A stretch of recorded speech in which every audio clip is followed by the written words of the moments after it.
What is up, YouTube? It's your boy ChasmRift here, and today we got ourselves another episode of reviewing Pokemon Showdown plays. This time we're back with Commander Asher. Before we get into this, I got three things I kind of want to say.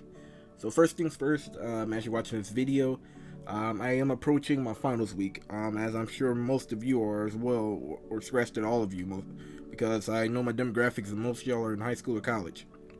So yeah, finals coming up for me, so you already see I'm not that active on social media as of late. Just for the next week or so, I'm probably not going to be as active in general. So yeah, don't expect much. Second thing is, well, I came back to making videos for this channel because of the quarantine. And this is just one of the things I thought I could just do for fun because I ain't motivated to play too many games. So yeah, we shall see what will happen once quarantine is over. Maybe I decided to come back to YouTube and have fun making these videos and turns to a side gig when I'm gonna get like 5 views a vid. Or maybe I just, say screw it and focus on just my streaming investment in the future. And then number 3, because people obviously aren't sending me replays, seeing that this is episode 4 and this is the second person. Only 2 different people have been on this series so far. If we continue doing this during the quarantine, assuming it lasts much longer, I'm probably going to review some of my own old Showdown replays. I got a bunch of replays I saved and haven't looked at in the past few months. So maybe we'll have some fun. I look back, try to remember or predict what plays I went for, and then try to explain my thought process if I remember that matchup and see what I can learn and take away from it.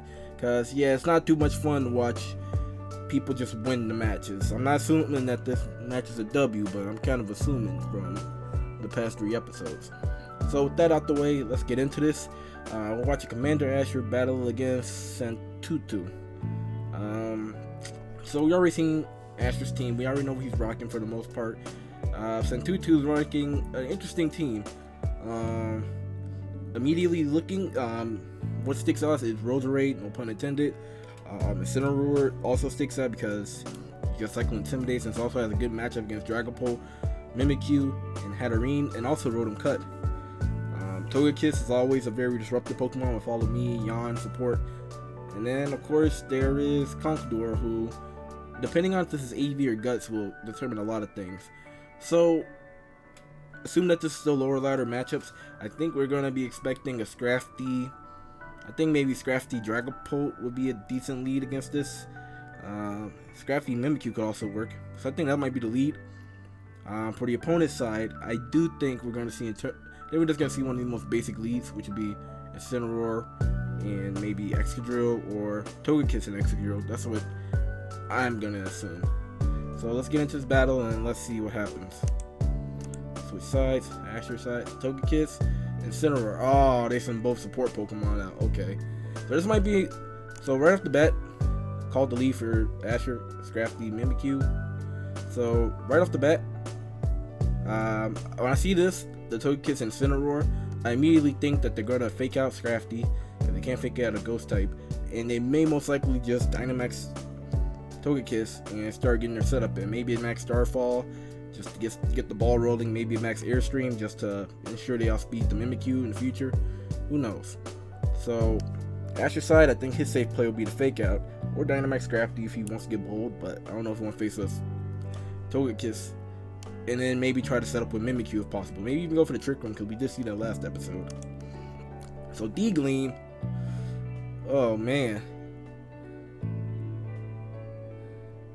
Scrafty 8. Bruh, wait. A Darkest Lariat. Super effective. Oh, it wasn't even a critical hit. What? Huh? So Scrafty lived on like 1 HP. Got the Eye of Papa Berry off. And then Mimikyu took a... Okay, this is a battle of crits. Because Scrafty got the KO on the Incineroar, Trick Room set up, and the Excadrill Togekiss came out. Basically the lead I mentioned a little bit later. And Scrafty Dynamax, which interesting play, seeing that Scrafty's like at 35-40%, yeah, about 35% health. So Scrafty Max Rockfall. It does about alright damage. And then Destiny, oh, okay, that's pretty smart. That's pretty smart. You take down the Excadrill with you with the Destiny Bond. Okay. So that was a good trade-off. So it's 2-2. Togekiss is weak. Okay, that was an interesting trade-off. So to grade that play, yeah, I think that was a good trade-off. You got a lot of damage off on Togekiss. Seeing that we got Toxtricity in the back, I wouldn't have probably Dynamaxed my Scrafty, to be completely honest. With you being faster, you know, you could have just went for a regular rock slide and get a nice little bit of damage, maybe even a flinch chance, and then let Destiny Bond do his thing. Because I'm saying that because Toxtricity should be able to sweep against most of this team. You know, be able to have a poison type move, be able to match up well against Roserade, the same against Togekiss. This up against Melodic, you know, Overdrive. Conk doesn't want to deal with Toxtricity and Hatterene because it could potentially be faster than both of them depending on how they built their Conk and how Asher built his, you know, combo right here. So that's the only like real knockoff I could see about the Dynamax Scrafty play. So yep, there goes the Roserade. The Follow Me support kicks in. Hatterene used Mystical Fire to lower special attack, and then there's the Overdrive. Knocks out the Togekiss, and it gets the Throat Spray boost. So yep, so now it's just Hat Toxtricity just battling it out, but never mind, Hat dropped to Sand, so it died to its own collateral damage as Roserade Dynamax. What are you doing, opponent? Why did you use a resisted grass type move?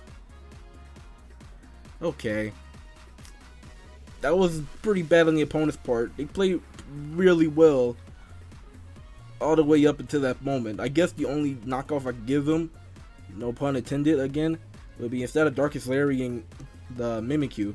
I mean, they probably was like, look, I'm faster than both Pokemon, let me Darkest Larry, get damage off. They should have faked out the Scrafty. They faked out Scrafty, Stone Edge wouldn't have knocked out, and then Togekiss proved more than capable of getting a lot of damage off on both Pokemon.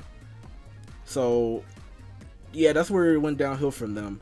Other than that, after that play, the max overgrowth with Roserade, that wasn't it, Chief. On Asher's side, he played it well.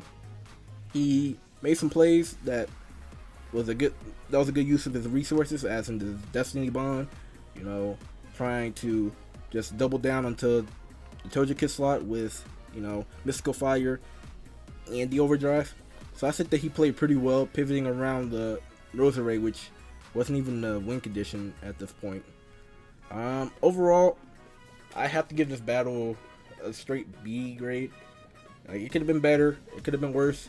A lot of it came down to the opponent making a bad turn 1 play. Like I said, I think Toxtricity beats Roserade, so I'm not even going to criticize the last turn right here. But yeah, if the opponent played turn 1 better, I think the match could have been slightly different. But that's just my opinion. Like I said, if you got any tips and all that, bring them down below. We're not here to roast people. We're not here to just make fun of them. Everybody's here to learn and just have fun. So, yeah. Send them replays via Discord DM. Bye.